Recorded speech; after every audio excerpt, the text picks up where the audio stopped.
آگ کے اندر جلانے کی صفت، آگ کا کام یہ جلانا ہے، لیکن جب تک اللہ کا حکم نہیں ہوگا وہ آگ آپ کو چھو نہیں سکتی، آپ کو جلا نہیں سکتی، نقصان پہنچا نہیں سکتی۔ حضرت ابراہیم علیہ السلام وہ آگ میں ڈالا گیا، ایسی بلند شعلے والی آگ تھی کہ پرندہ بھی ادھر سے نہیں گزر رہا تھا، اتنی ہیٹ تھی کہ دور سے ایک ایسا ڈالنا بلکہ سوچ رہے تھے وہ لوگ آگ کے اندر ابراہیم علیہ السلام۔ پھر بھون بنا کر ڈالا گیا، لبڑ سے بنا کے کچھ اس طرح دور سے پھینکے گا، لیکن وہ آگ ابراہیم علیہ السلام کے لیے سلامتی والی بن گئی، کیونکہ اللہ کا حکم ہے آگ کو یہی تھا کہ آگ میرے ابراہیم کے لیے، میرے خلیل کے لیے تو سلامتی والی بن جاتی، نہ تکلیف ہونا، نہ وحشت ہونا، نہ سردی ہونا، نہ گرمی ہونا، معتدل۔ چھری ہے، دھار ہے، دھار کے اندر کاٹنے کی صفت ہے، چاقو چھری جو بھی رہتی ہے اس کے اندر کاٹنے کی صفت، اس کا کام ہی کاٹنا ہے۔ لیکن آپ دیکھتے ہیں اسماعیل علیہ السلام کے اوپر جب گردن پر چلائی گئی چھری ہو تو اللہ کا حکم نہیں تھا،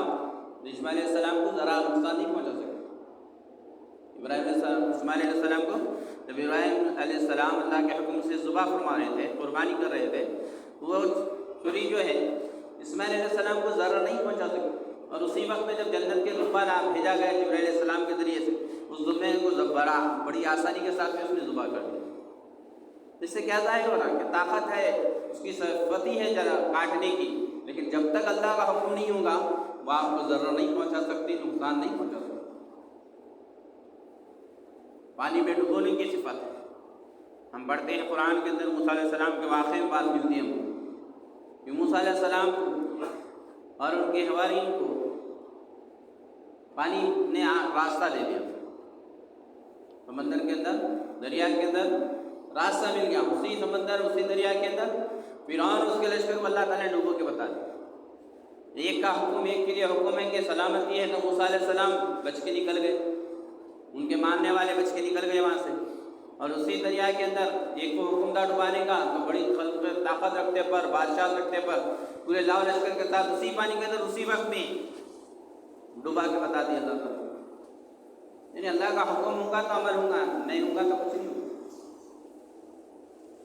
میرے بھائی بزرگوں دوستو، یہ چیزیں ایسی نہیں ہیں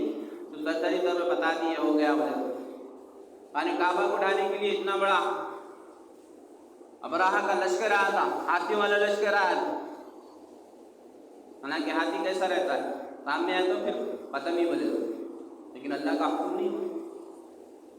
تو ہاتھی نے پانی کعبہ کو ڈھانے سے انکار کر دیا،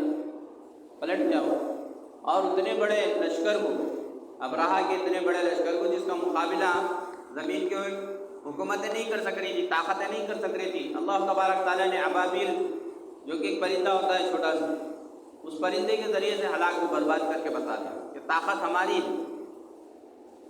تمہارے لشکر سے کچھ ہونے والا نہیں۔ ابراہہ کا اتنا بڑا لشکر تھا کہ زمین کی طاقتیں اس کا مقابلہ نہیں کر سک رہی تھی،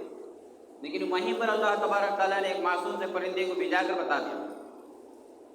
کہ ہمارے حکم سے سب کچھ ہوتا ہے، ہماری قدرت سے سب کچھ ہوتا ہے۔ تو میرے بھائی بزرگوں دوستو، ہمارے جو بھی مسائل ہیں اللہ کے سامنے رکھنا ہے، اور اللہ کے حکم کے مطابق ہم کو زندگی گزارنا ہے۔ ہم گزاریں گے، احکام پر عمل کریں گے اللہ کے، تو پھر ہماری دنیا اور آخرت کامیاب ہوگی۔